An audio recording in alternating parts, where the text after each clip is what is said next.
आज की मैली चादर है सदियों से। सिद्दीक साहब, ये वसीयत आपके सामने तैयार हुई? जी। क्या आप इस बात की गवाही दे सकते हैं कि मरहुमा जोहा ने ये वसीयत अपनी निगरानी में तैयार की? जी बिल्कुल। उन पर किसी किस्म का दबाव नहीं था? बिल्कुल नहीं।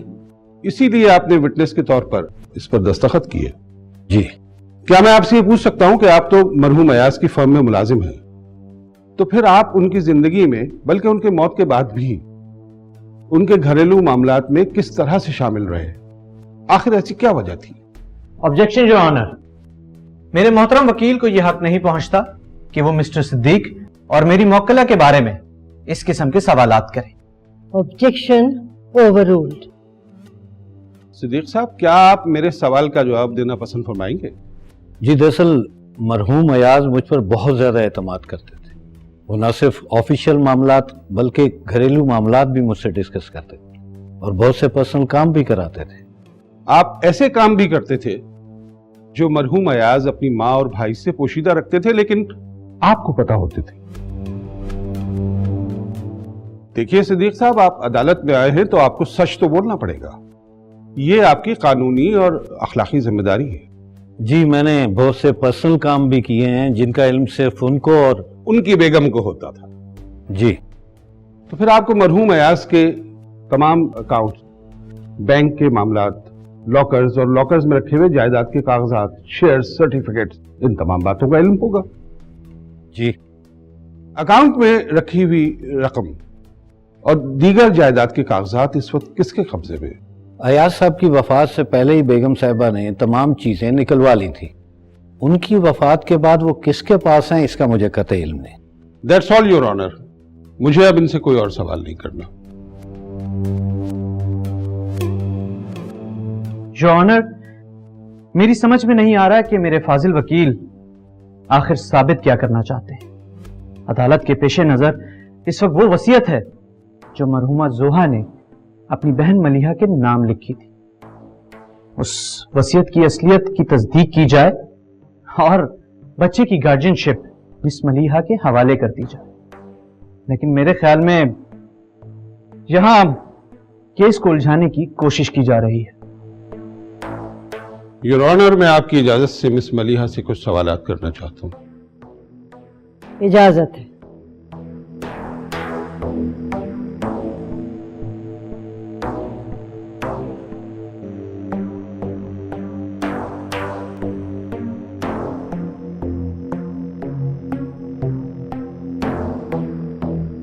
मलिहा साहिबा, अभी सिद्दीक साहब ने अदालत में सबके सामने ये इतराफ किया है कि मरहुमा जोहा ने अपनी वफात से पहले बैंक से रकम और लॉकर से जायदाद के तमाम कागजात, सर्टिफिकेट्स, बॉन्ड, शेयर्स वगैरह निकाल लिए थे। क्या आपको इस बात का इल्म है? आप इधर उधर ना देखें, मेरी तरफ देखकर जवाब दें। जी, मुझे इल्म है। फिर तो आपको यह भी इल्म होगा कि जोहा की मौत के बाद ये सारी दौलत किसके पास है? बीबी, आपको यहां खामोश खड़े रहने के लिए नहीं बुलाया है। जो सवाल किया जा रहा है उसका जवाब दीजिए।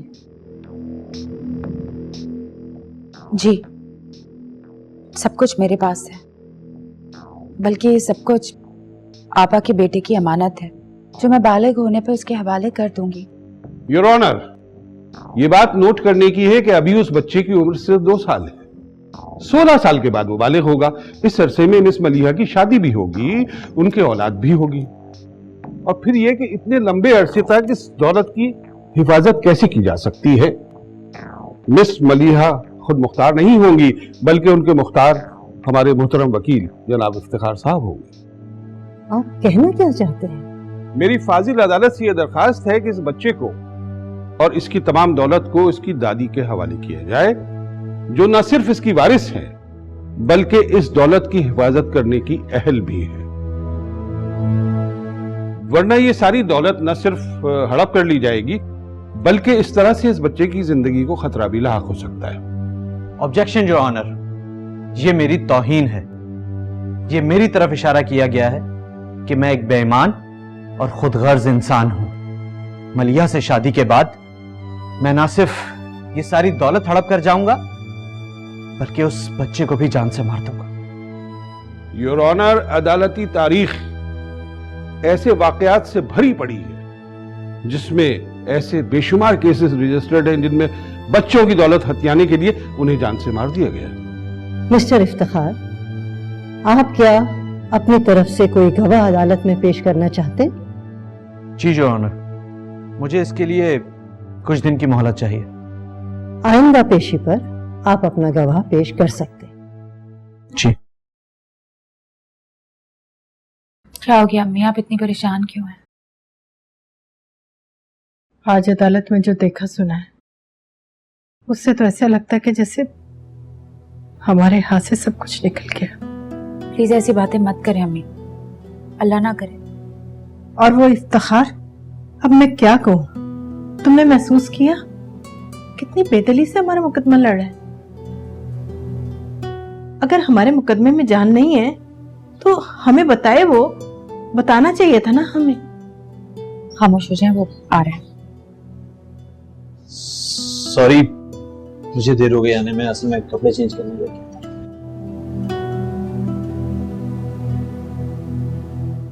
आप दोनों इतने चुप चुप क्यों हैं?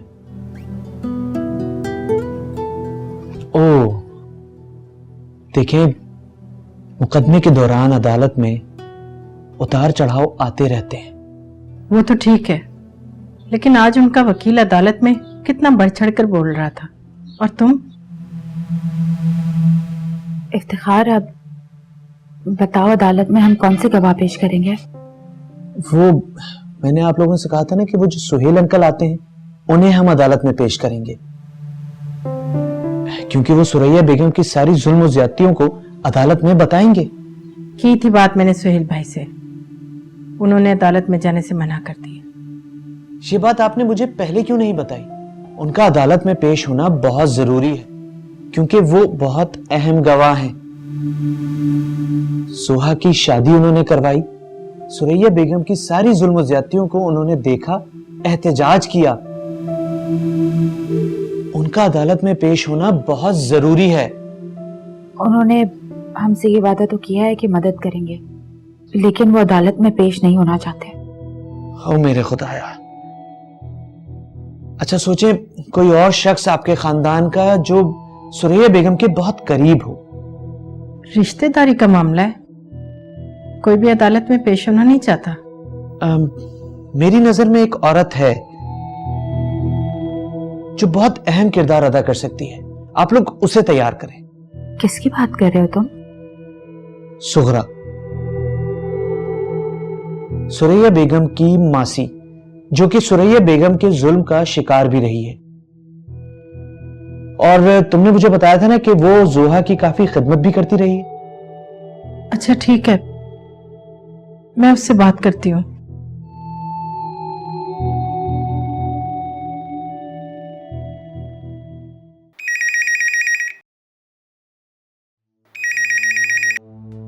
हेलो हेलो, जी बोले, कौन बात कर रहे हैं? तुम सुगरा बोल रही हो ना? जी जी। सुगरा, मैं हाजरा बोल रही हूँ, सुहा की अम्मी। बाजी कैसी हैं आप? मैं तो ठीक हूँ। सुनो, वो मुझे तुमसे बहुत जरूरी काम है, तुमसे मिलना है। लेकिन बाजी कैसे? यहाँ आप आ नहीं सकती, यहाँ से मैं कहीं जा नहीं सकती। देखो सुगरा, कुछ भी करो, बस आ जाओ। टैक्सी पकड़ लेना, मैं किराया दे दूंगी। लेकिन मैं बड़ी बेगम साहिबा से क्या कहूँगी? वो कोई भी बहाना कर देना तुम, बस आ जाओ। तुम्हारे अदनान की जिंदगी का सवाल है। तुम प्यार करती हो ना उससे? जी बेगम साहिबा, बल्कि वो तो मुझसे बहुत प्यार करते हैं और मुझे अपनी माँ ही समझते हैं। तो फिर माँ बनने का हक अदा करो, अदनान के मुस्तकबिल की खातिर। आज ही आ जाओ मेरे पास, मुझे तुमसे बहुत जरूरी बात करनी है। अच्छा, मैं कोई बहाना बनाती हूँ और आती हूँ, आप मेरा इंतजार करें। खुदा हाफिज।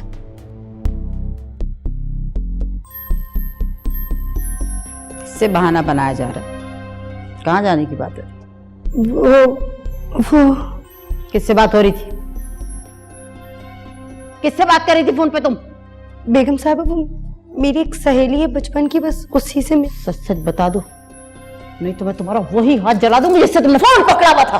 बेगम साहब मैं सच बता रही हूँ। झूठ बोल रही? याद रखना, झूठ बोला तो जबान भी जला दूंगी। वो छोटी बेगम साहब की अम्मी का फोन था, वो मुझे मिलने बुला रही थी, उन्हें कुछ काम है। तो तुम वहां जाने की तैयारी कर रही थी? कसम खाती हूँ वहां नहीं जाऊंगी, कभी भी कहीं नहीं जाऊंगी। तुम घर से बाहर निकलने का सोचोगी भी ना तो तुम्हारी टांगे तोड़ दूंगी मैं। तुम अच्छी तरह से मुझसे वाकिफ नहीं हो। तुम्हारे खींच के चलो अपना काम करो। बदतमीज, जाहिल।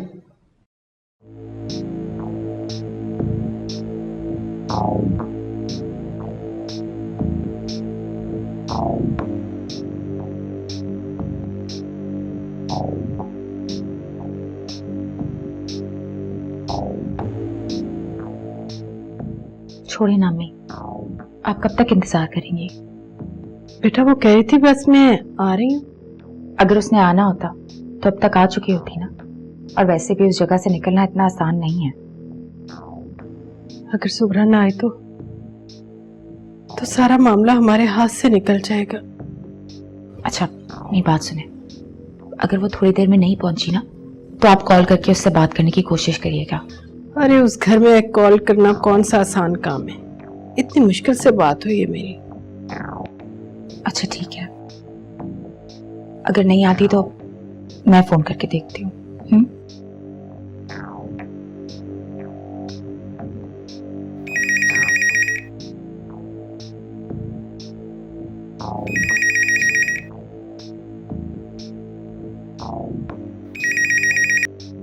हेलो हेलो, मुझे सब पता है किसका फोन है। बात करने की जरूरत नहीं थी तो फोन करने का मकसद? एक बात मेरी कान खोल के सुन लो कि सोहरा तुम्हारे घर कभी भी नहीं आएगी। जाहिल जंगली लोग।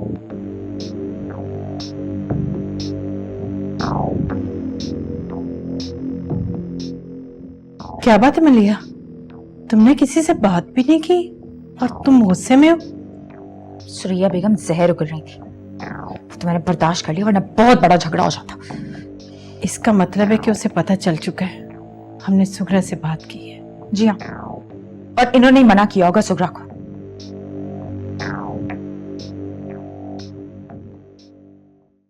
शुक्र करो लड़की, मैंने सिर्फ तुम्हें कमरे में ही बंद रखा, नहीं तो तुम अच्छी तरीके से मुझसे वाकिफ।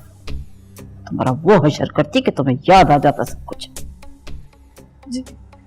तुम्हें जोहा के घर वाले क्यों बुला रहे थे? साहब मुझे वाकई कुछ नहीं पता। झूठ बोलती हो, झूठ बोलती सामने खड़ी होगी। वो लोग अच्छे तरीके से जानते हैं कि तुम उनकी वफादार और हमारी गद्दार हो। बेगम साहबा मैंने आपका नमक खाया है, आपके बहुत एहसानात है मुझ पर। आपसे गद्दारी के बारे में तो मैं सोच भी नहीं सकती हूँ। तो ठीक है, अब तुम्हारी वफादारी का इम्तिहान होगा। मुझे माफ कर दे। माफी तुम्हें सिर्फ एक ही तरीके से मिल सकती है, तुम्हें अब हमारे लिए काम करना होगा। बेगम साहबा मैं बहुत गरीब और कमजोर लड़की हूँ, खुदा के लिए मुझे इम्तिहान में मत डालें। अगर तुम चाहती हो कि तुम्हारी मुलाजमत यहां बरकरार रहे और तुम यहां इज्जत से रहो, तो तुम्हें वही करना होगा जो हम तुम्हें बताएंगे। क्या करना होगा मुझे? वही जो तुम उनके लिए करने जा रही थी, वही काम तुझे हमारे लिए करना होगा। बेगम साहब आप जिसकी चाहे कसम ले लें, मुझे नहीं पता कि वो लोग मुझे क्यों बुला रहे थे, लेकिन हमें मालूम है कि वो तुम्हें क्यों बुला रहे थे। चलो दफा हो जाओ अपनी शक्ल लेके यहाँ से और जाके मुंह में कुछ डाल लो। मैं नहीं चाहती कि मेरा काम करने से पहले ही तुम्हें मौत आ जाए। जा दफा हो जाए यहाँ से।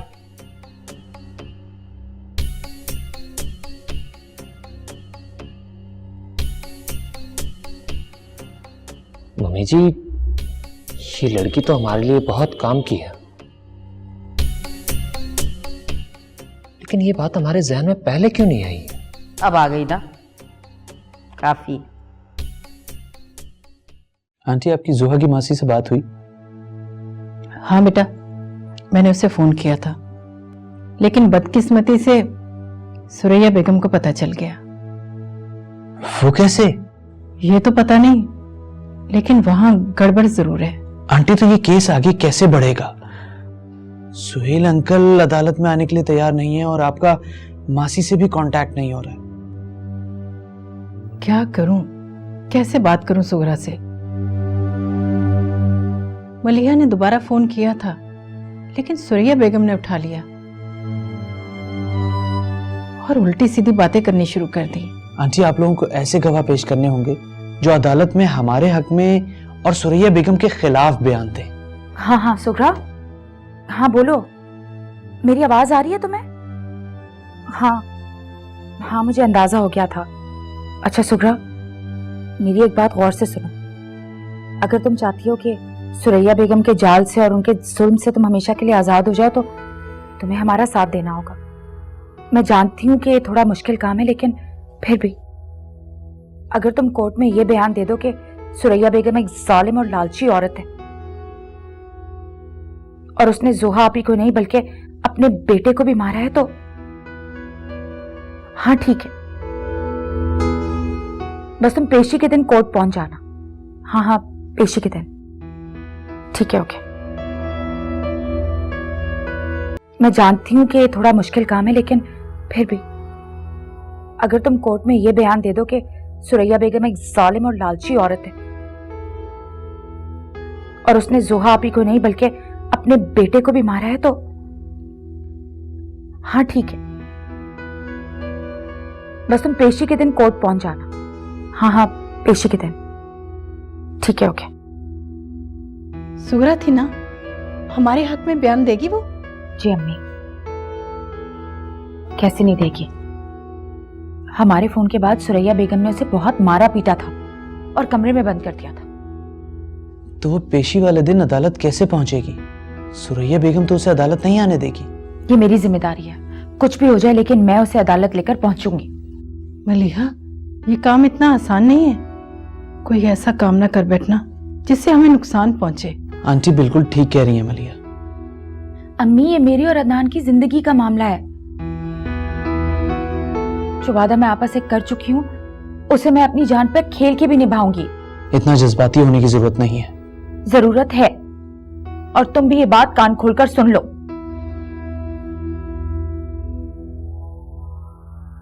बाद में मुझसे शिकायत मत करना।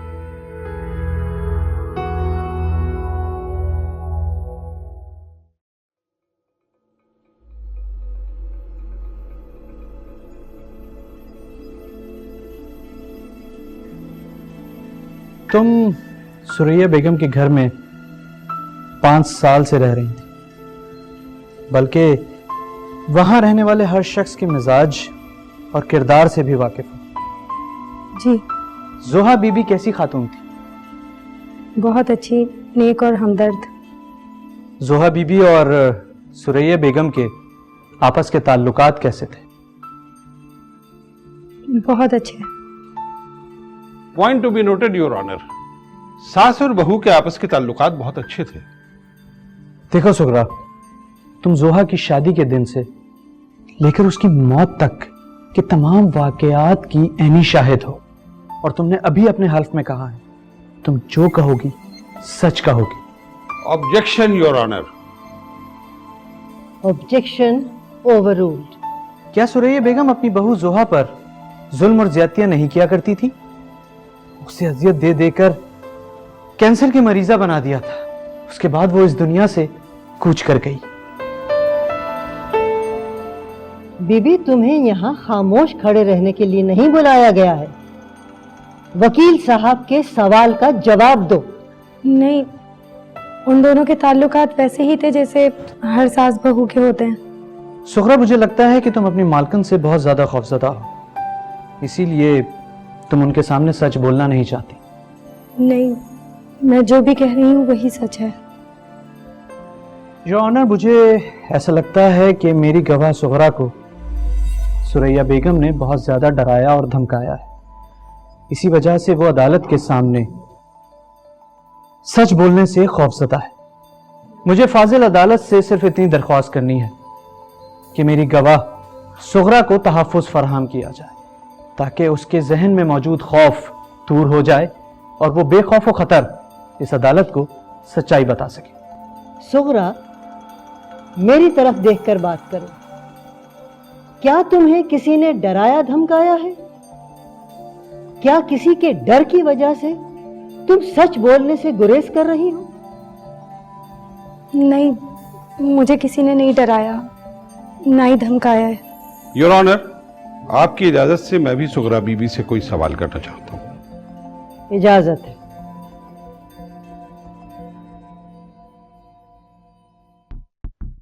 सुगरा बेगम, ये बताओ कि क्या सुरैया बेगम अपने पोते से प्यार नहीं करती?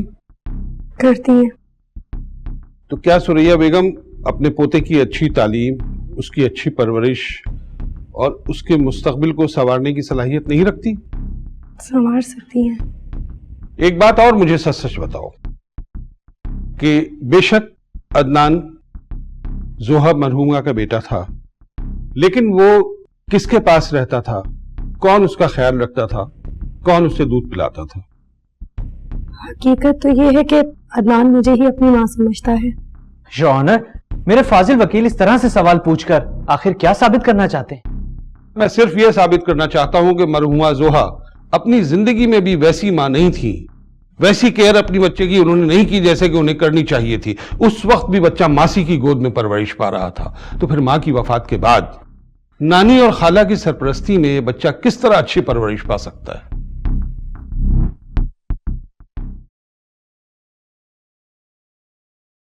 लो जी, अल्लाह ने चाहा तो आज मेरा तारीफ मुकदमा जीत ही आएगा। जीतता जाएगा। अब्बा, इफ्तिखार मुकदमा जीतेगा कैसे? पुत्र, आज जो सुरैया बेगम की मासी है ना, वो उसके खिलाफ गवाही देगी। अब वो है चशमदीद गवाह, मतलब उसने सारा कुछ अपने आंखों से देखा हुआ है। जब वो गवाही देगी, सुरैया हार जाएगी और तारीख जीत जाएगा। अब बच्चा सुरैया के पास जाए या मलिया के पास, इस बात से हमारा क्या लेना देना? हाँ ना हमें क्या फर्क पड़ता है वो जीतते या हारे। ना तू कहना क्या चाहती है? मैं कहना ये चाह रही हूँ कि मलिया इस कार में अगर खाली हाथ आती है ना तो ठीक है। देख देख, तारी के सामने बात बिल्कुल ना करना। करूंगी, जरूर करूंगी। एक बात कान खोल के सुन ले, अगर मलिया इस कार में इफ्तिखार की वोटी बन के आती है ना तो जी बिस्मिल्लाह आए, और अगर वो अदनान की मां बन के इस कार में आई ना तो मैं आपको साफ साफ पहले से बता रही हूं, मैंने इस कार में उसको वरने नहीं देना। बस बस, चुप हो जा। नहीं चुप रहूंगी। ठीक है, ठीक है, फिर उस बच्चे को, अदनान को मैं खुद पाल लूंगा जैसे पहले इफ्तिखार को पाला था। मैं समझूंगा अल्लाह ने एक और जिम्मेदारी दे दी है मुझको, पर तारी के सामने कुछ मत बोल। खुद पाल लूंगा, पता नहीं क्या कौन से तवीज पिला दिए हैं इसको, और इफ्तिखार को कलमे ही पढ़ते रहते हैं। उनके कार वाले तो बड़े ही पैड़े लगते हैं इनको। मिस्टर इफ्तिखार, आप कुछ और पूछना चाहते हैं? योर ऑनर, मैं पहले ही फाजिल अदालत से दरख्वास्त कर चुका हूं कि सुगरा इस वक्त बहुत ज्यादा खौफजदा है, इसलिए सच बात नहीं कह सकती। योर ऑनर, ये बात कितनी अजीब है कि अगर मेरे दोस्त वकील की अपनी गवाह उनकी मर्जी की बात नहीं कर रही है तो वो उसे खौफजदा किए जाने का शक जाहिर कर रहे हैं। मेरी फाजिल अदालत से दरखास्त है कि हकायक की रोशनी और गवाहों के बयानात को मद्देनजर रखते हुए मेरी मौक्किला सुरैया बेगम को उनके पोते अदनान की गार्डियनशिप दी जाए। इस मुकदमे की तमाम कार्रवाई मुकम्मल हो चुकी है और दोनों फरीकैन की तरफ से पेश करदा दस्तावेजात और गवाहों के बयानात की रोशनी में फैसला अगली पेशी पर सुनाया जाएगा।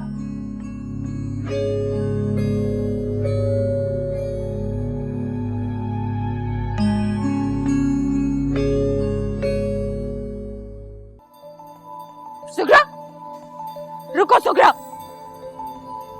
इधर रुको, बात सुनो। बताओ मुझे, तुमने तो कहा था तुम हमारे हक में गवाही दोगी, सच बोलोगी। इतनी घटिया हरकत क्यों किया तुमने? बोलती क्यों नहीं हो? सुगरा, गाड़ी में बैठो। किधर जा रही हो तुम? जवाब दो मुझे। तुम लोग क्या समझते हो, अदनान को छीन लोगे मुझसे? ये नहीं कर सकते। मेरी लाश में से गुजरना पड़ेगा अदनान को हासिल करने के लिए। अरे मलिया बेटा, छोड़ो इन्हें, ये तो कमीने लोग हैं, इनके मुंह क्या लगना। नहीं छोड़ूंगी इन लोगों को, सजा दिला के रहूंगी मैं, याद रखिएगा आप। मलिहा, सब्र से काम लो, खुदा के यहाँ देर है, अंधेर नहीं। सूरज जैसी औरत हमें धोखा दे जाएगी, ये तो कभी मैंने सोचा भी नहीं था। आप लोगों के कहने पर मैंने उस पर एतबार कर लिया, वरना आजकल के माशरे में तो गरीबों को सांस लेने का भी हक हासिल नहीं। तो भला वो जालिम माशरे के खिलाफ कैसे आवाज उठा सकता है? इफ्तिखार, तुम मेरी बात कान खोल के सुन लो। अदालत का जो भी फैसला हो, लेकिन अदनान को कभी भी सुरैया के हवाले नहीं करूंगी मैं। नहीं इफ्तिखार, मैं आपस से किया हुआ वादा पूरा करूंगी, चाहे इसके लिए मुझे अपनी जान ही क्यों ना देनी पड़े। चलो बेटा, चलो आओ, चलो। उफ़ो, बहुत बड़ा काम हो गया आज। फिर मानती है ना मुझे? बेटे किसके हो? बेटे भी तो मेरे ही हो। हाँ, रख दो। और सुनो, चलो अपने क्वार्टर में, वहीं रहना, इधर उधर घूमने की ज्यादा जरूरत नहीं है। चलो। जी अच्छा। मम्मी, सोहरा की निगरानी की जरूरत है या नहीं? जब तक अदालत से फैसला नहीं हो जाता, मैं इसे कदम भी घर से बाहर नहीं निकलने दूंगी। और अगर वो भाग गई तो? भाग गई, ये भाग के जाने वालों में से नहीं, इधर ही रहेगी, इधर ही बंद रखूंगी। ऐसे मम्मी जी, मुझे उम्मीद है कि फैसला हमारे हक में हो जाएगा, लेकिन क्या? भाई की जो दौलत और जायदाद इस वक्त भाभी के मैके में है, उसके लिए भी हमें अदालत में रुजू करना होगा। तो वकील से बात करो। उसका मिलना बहुत जरूरी है, वरना सिर्फ पोते का हुसूल हमारे लिए कोई मायने नहीं रखता। बात सुनो, ये मेरे बेटे के हाथ से कमाई भी दौलत है, और इस पर सिर्फ और सिर्फ मेरा हक है, किसी गैर का नहीं। समझ आई?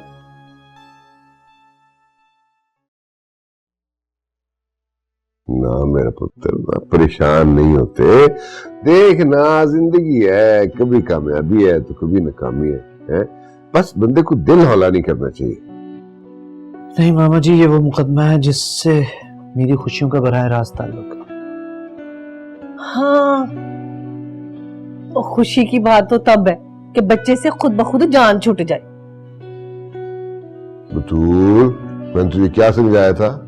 वो देखिए ना जी, अगर मलिया जो है बच्चे के साथ हमारे घर आती है तो बरादरी में कितनी बातें बनेगी और मजाक भी उड़ाया जाएगा। प्लीज मामी जी। सच्ची बात तो ये है कि कल को जब तुम्हारे अपने बच्चे होंगे ना, तो इस बच्चे में फर्क आ जाएगा, और जब फर्क आएगा ना, तो तेरी और मलिया की लड़ाइयां शुरू हो जाएंगी, और फिर जो आज तुझे इस बच्चे से बड़ा प्यार है ना, वो नफरत में बदल जाएगा। कभी अपना मुंह बंद भी रखा कर।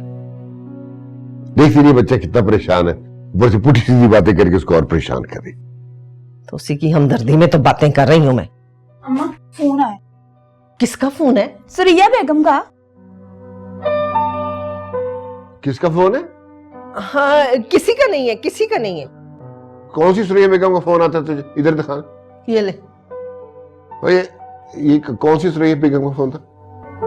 अब्बा मुझे नहीं पता, कसम मुझे नहीं पता। अरे पकड़, और मेरी बात सुनने बतूल, अगर तेरा कोई तल्लक सुरैया बेगम से निकला ना, तो फिर तू देख ले। क्यों? आपका पांजा उससे बातें करे या वो इसको मिलने आए तो कोई बात नहीं है। और कितनी बार आई है और फोन भी करती है। ये बता ना अब्बाई को है। हाँ अब्बा, फोन आता रहता है, बोलती रहती है इफ्तिखार से बात कराओ, इफ्तिखार से बात कराओ। क्या मतलब है आप लोगों का? मैं क्या सुरैया बेगम से साज़बाज़ कर रहा हूँ? ये हुई ना बेटा बात। ये अपने मामा जी को समझाओ कि तू अगर उससे बात करे या मिले तो कोई बात नहीं है। हाँ, अगर कहीं मैंने बात कर ली तो मुझे शक की नजरों से देखा जाता है इस कार में।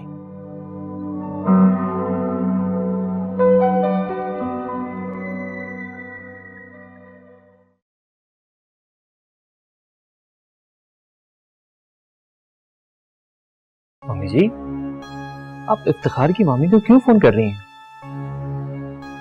मैं मलिया और हाजरा के बारे में पता लगाना चाह रही थी। छोड़े मम्मी।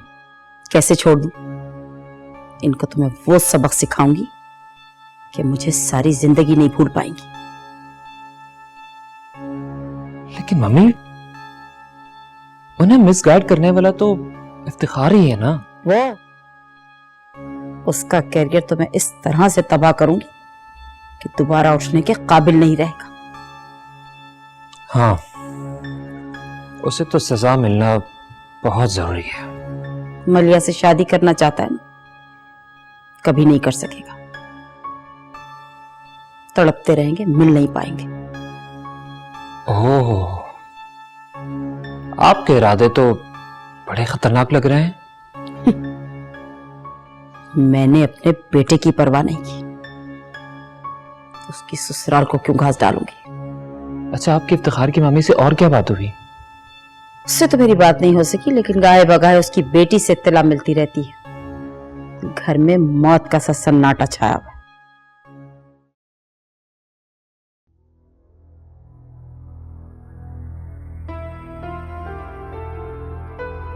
आओ बेटा।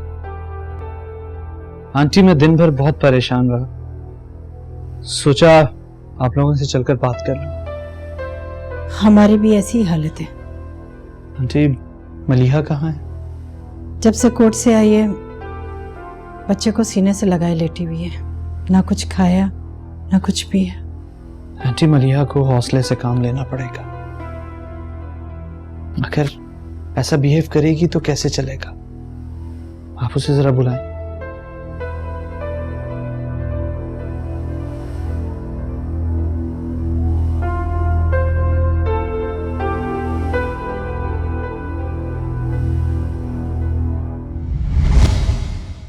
रिवाज की मैली चादर है सदियों से।